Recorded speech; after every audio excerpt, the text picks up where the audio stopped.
This video discusses appropriate care of clothing for missionaries. Proper care of your missionary wardrobe will help you look well-groomed and credible.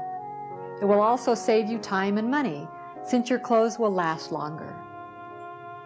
Caring for ourselves and our clothing also gives us greater confidence.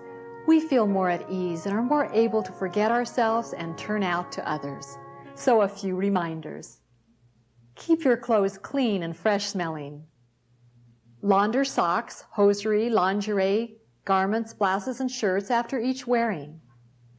Store soiled clothing in a well-ventilated container, preferably without a lid to avoid musty odors or mildew.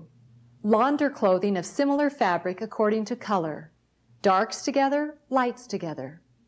Washing dark colors with whites may eventually make the lighter color take on a gray cast. Pre-spot and soak items before laundering if needed. Stubborn stains such as ring around the collar can easily be removed by applying a small amount of this solution before laundering. 1/2 cup ammonia,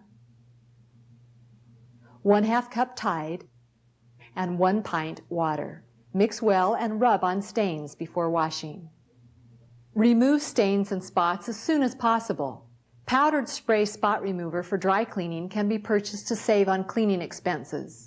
But always test spot removers on the inside of a hemline or seam to make sure they won't fade color or leave a ring. To remove perspiration odors from jackets or other clothing which must be dry cleaned, make a baking soda paste with a little water and rub under the arm of the suit jacket or dress. Let dry, then rub off. For machine or hand washables, try these techniques for spot removal. For mud, let it dry first, then brush or rub vigorously, then launder with soap and water. Blood, rinse immediately with cold water until spot is gone, then launder.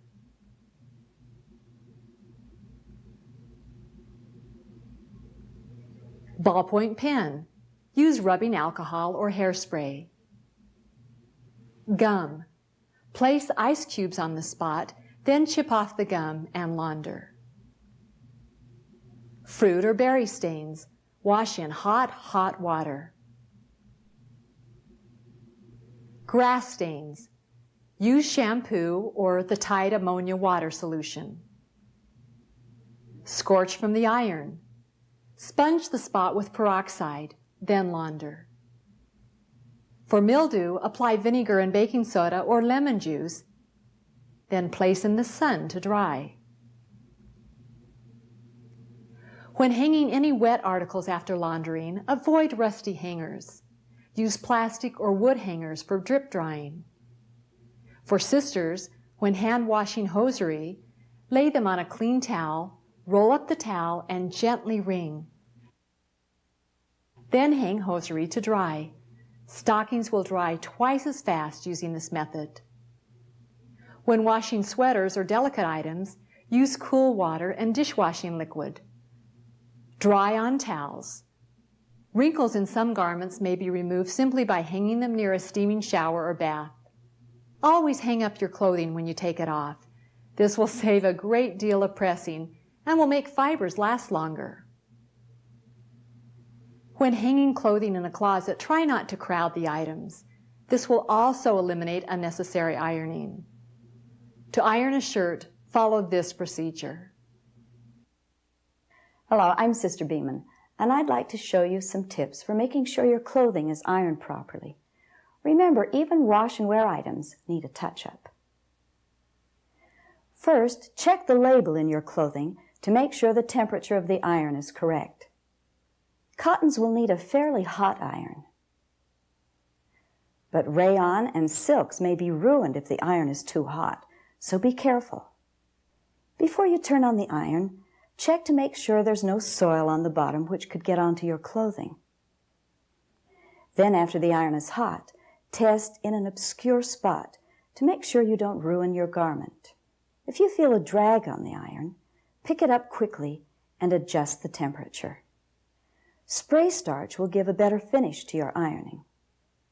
But be sure to clean spray starch off the iron after it has cooled. Dried on spray starch may leave a brown scorch mark on your shirt the next time. To iron a shirt or blouse, the order depends on what's most comfortable for you, but generally this order works well. Iron the big portion first, then the sleeves, then the yoke, then the collar. When ironing the front of the shirt, be diligent about getting the area around the buttons pressed nicely. Fit the tip of the iron in and around each button, being careful not to melt the buttons. Sometimes it works best to iron the underside of the button area as well. Now press the rest of the front of the shirt. Next comes the back of the shirt. Lay the shirt as flat as possible with the edge of the ironing board pressed against the corners and seams of the shirt. This will help push out the wrinkles for the iron. Move the shirt from one side to the other to press the back. Always move the shirt away from you as you iron so you won't wrinkle the shirt if you accidentally lean against it. On each section, try to be especially diligent on the seams. Now iron the other side of the front of the shirt. Next comes the sleeves. Iron the cuffs first. Then adjust the sleeve, making sure the seam is in the right place. Push the tip of the iron firmly into corners and seams to get a professional look. If wrinkles aren't disappearing, perhaps the iron isn't quite hot enough. Or maybe you need a little more moisture, either steam or spray starch sprayed on the area. Next, iron the yoke, smoothing the fabric as you go. Last, do the collar, laying it flat on the ironing board. Iron one side, then flip it over and iron the other side, ironing the collar away from the points, so there are no wrinkles at the points. If you don't have access to an ironing board, lay a towel, double folded, on a desk or on the floor.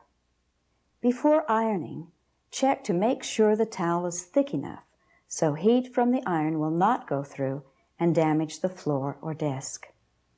Now follow the same procedures for ironing a shirt, just doing the best you can at corners and seams. Remember, whether ironing on a towel or on a board, always leave the iron in an upright position as you pause to reposition the shirt. Leaving the iron face down, even for a few moments, may scorch the surface and be transferred to your shirt. Or if you forget about the iron, it may cause a fire hazard. Finally, and most important, when you have completed ironing your shirt, remember to turn off the iron. Also, be sure to unplug the iron as a backup safety measure. If you won't be wearing the shirt right away, hang it up immediately. If your jacket or coat gets soaked in rain or snow, hang it up to dry in a well-ventilated area but away from stoves or heat vents, and not in a closet. Stuff wet shoes with crinkled newspaper to absorb moisture and help the shoes keep their shape.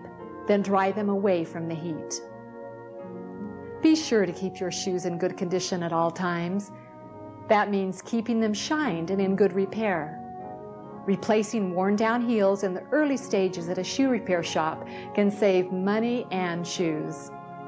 Elders, clean, brush, polish, and shine your shoes often. Inspect them daily to make sure they're shiny and free of dust. Sisters, remove any scuffs or scratches with a soft rag dampened with a small amount of dish soap. Gently rub off the scuff marks, then polish as needed. At night, place your shoes where they can air out well. Stuffing them with crinkled paper will absorb excess perspiration if needed. Treating your clothing carefully will be a great advantage to you on your mission. Thoughtful care of your wardrobe will not only save you time, energy, and money, but will ensure that you always look appropriate and well-groomed.